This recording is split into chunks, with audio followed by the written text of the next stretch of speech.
thyself is to love thyself, is to examine, observe, and respect thyself. It's an ongoing process, never to be explained in a brief synopsis. It's a preoccupation with reflection and revelation that can only be achieved through discipline and determination.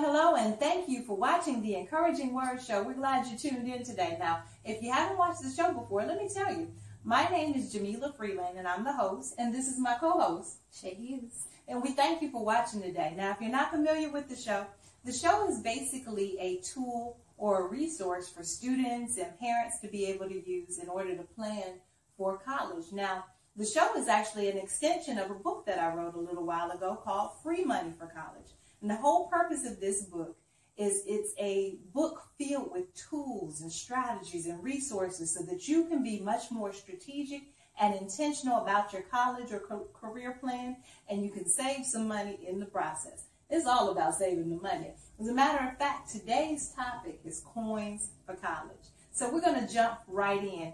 And one of the most popular areas that people look to cover their college costs is scholarships.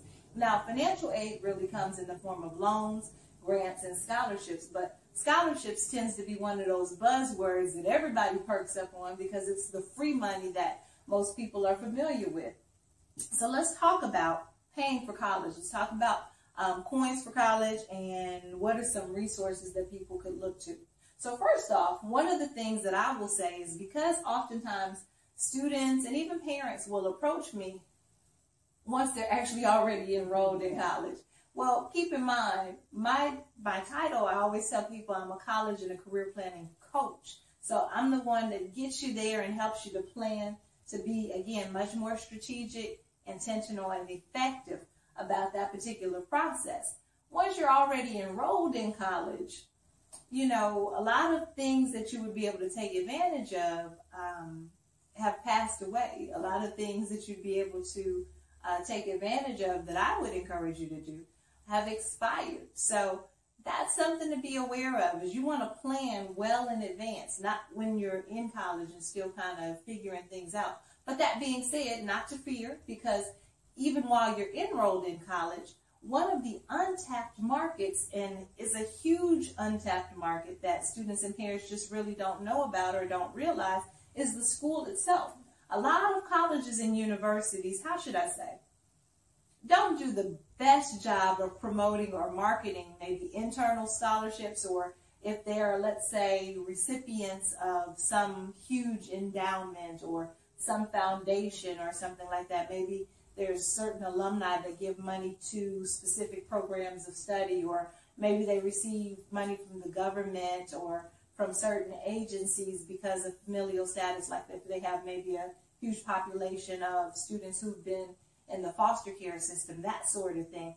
There's money that's available most times to students that are enrolled in college, but if you're not maybe friends with, or you don't have maybe a mentor that's in maybe the faculty at that particular school, or if you don't know anybody in administration or anybody that's at an executive management level, the decision makers at that particular school, then you kind of put yourself at a disadvantage, because those are the people who will look out for you when those funds become available. And like I said, a lot of times they're not widely published, and I've seen that at each and every school that I've ever worked at. And I know that to be true even from, you know, just like teachers know teachers. So of course I know people who all the time who work at different colleges and universities. And let me tell you, that is a huge gold mine and an untapped market. So if you are enrolled in college, I'm preaching to you, I'm bowling down your lane.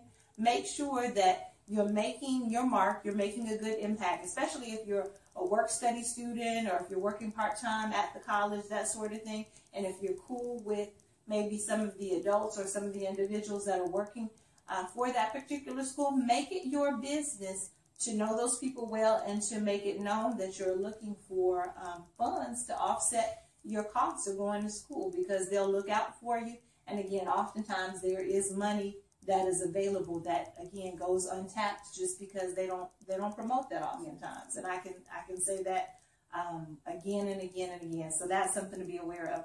Shay, can you share with them maybe another resources that's available that most people may not realize, particularly if they're more so in high school and planning to go to college? Yeah, so when I was in high school, my church offered a scholarship that I took advantage of. That's a good example. So local organizations. Yeah.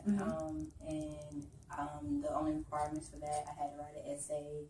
I had to have at least a 3.5 GPA. Right. I had to do a presentation on my paper. And I knew other friends that, their churches offered scholarships as well. Wow. And then another resource with that is youth organizations. So in high school, I also was involved in Urban League of the Upstate. Okay. And they did offer a lot of scholarships as well. Which is kind of how I met you, because I met one of the ladies who was your counselor through Urban League. And actually, I did get a scholarship through them. Oh, okay. Now that I didn't know. Congrats. Belated congratulations. Okay, cool. So now, just to piggyback on something you mentioned, youth organizations and that sort of thing, especially youth organizations that are at the national level. As a matter of fact, let's just call that the next bullet point is national organizations. If you are part of a large national organization, maybe, for example, you're in a certain club, maybe you're in Key Club or 4-H or Beta Club, or you compete in groups or organizations like First Robotics or Skills USA, and I'm throwing these names that are out there of organizations that I know for a fact are national in scope that may have or be of interest to you that you can take advantage of and just haven't had the opportunity to hear about or haven't had the awareness that those organizations are out there. So if your mom or dad is part of a fraternity or sorority, those are national organizations, and oftentimes they offer scholarships as well. And then a third national resource to look at would be different things like retail stores and fast food restaurants. If you're working at a fast food restaurant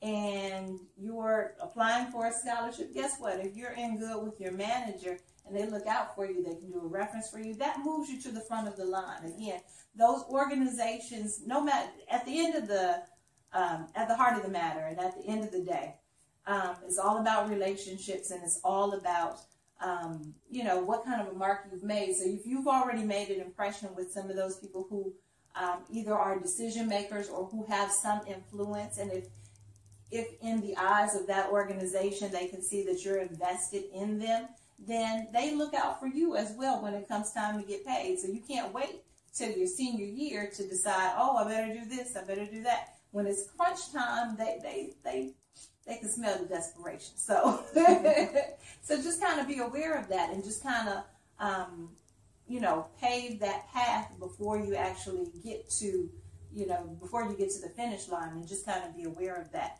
So that's definitely a resource. Another thing that I tell people to look at is scholarship lists. And tell me now, did you ever use scholarship lists? Yes, I did. My mentor in high school, she used to send me a scholarship list like every week. Wow. Yeah. She hooked you up. She would send it to me, but I would have to put forth the work and the effort. Gotcha. And there is quite a bit of work. And I think people don't anticipate that oftentimes. They say, well, she wrote this book, Free Money for College. She must know about a pot of gold out there or something. Let me give her a call. Tell people, what has been your experience? I know what my experience was, and I know my experience in helping students and parents through that process. But how much work would you say is involved? Yeah, so it definitely takes at least 3 to 4 hours on average to complete minimum. Complete a scholarship application, and then you gotta make sure you have all the requirements that they are looking for. And what are some of those requirements typically that you have to submit with your application? Usually, GPA, other, things that you're involved in school, a strong essay, definitely, leadership. Absolutely.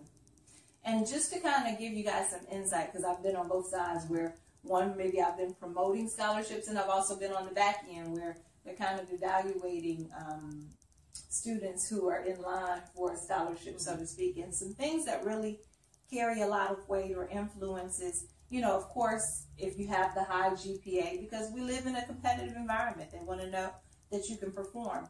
But in addition to having a high GPA, if in addition to that you're involved with a lot of different things, it might be the track team, it might be the football team, you might be on the cheerleading squad, whatever.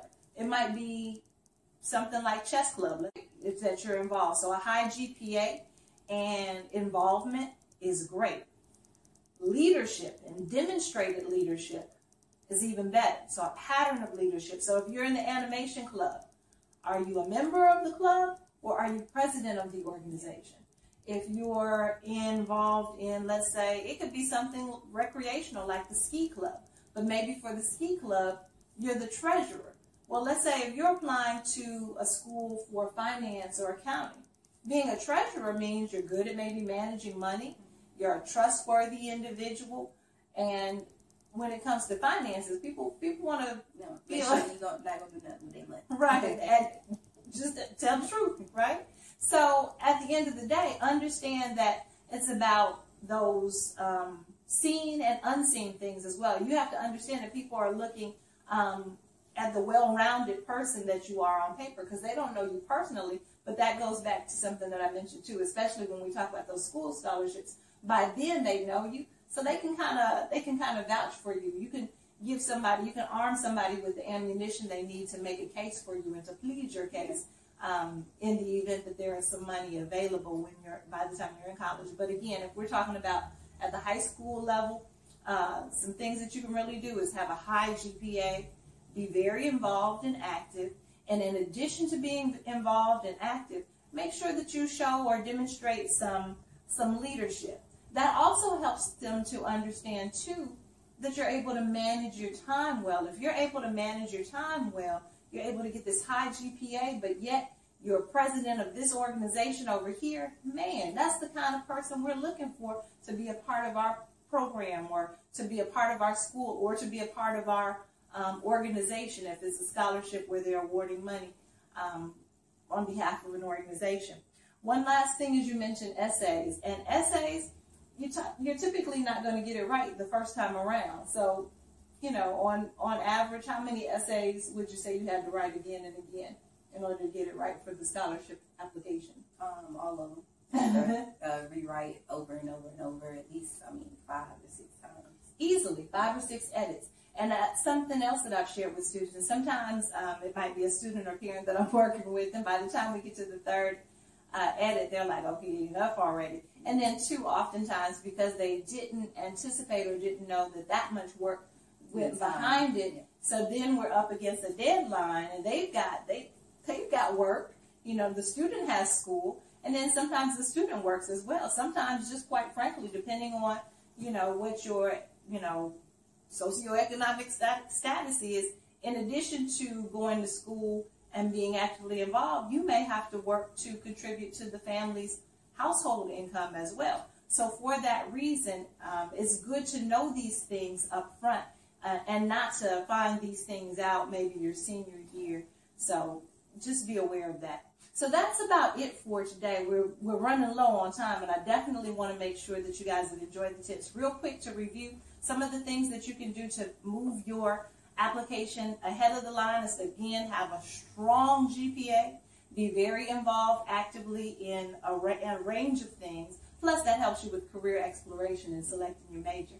You also want to demonstrate different examples of leadership, and then last but not least, make sure you have strong essays, and just know to anticipate having to do several re-edits before you get it right, and you want to have those done well ahead of the deadline for those scholarships. I want to thank you guys for watching. We're signing off. Make sure that you pick up your copy of Free Money for College on Amazon.com, and make sure that you visit ewcollegeprep.net. On the resource page, you'll find different scholarship websites listed that can be a resource for you.